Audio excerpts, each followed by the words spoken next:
So jy bid nou al lankal vir 'n deurbraak en jy bid vir gesondheid en jy bid dat hierdie mediese situasie waarmee jy sit, kroniese situasie beter word, jou diabetes tipe 2. En jy bid vir antwoorde en jy bid vir oplossings.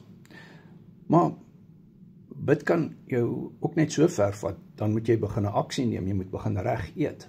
Jy vat verantwoordelikheid vir jouself. Baie keer is die antwoord voor jou, jy bid vir deurbrake, jy bid vir antwoorde, maar die antwoord is voor jou, karnivoor. Ek is 'n voorbeeld. Ek het 'n nie-alkoholiese vetterige lewer gehad. Ek het 'n vergrote lewer gehad, 'n vergrote milt. Ek het hoë bloeddruk gehad. Met die karnivoor dieet het ek dit binne 2 maande omgekeer. Dis weg. Karnivoor keto word coaching. Ek coach al 5 jaar en ek sal 6 jaar op die karnivoor dieet. Ons doen ook die keto word coaching.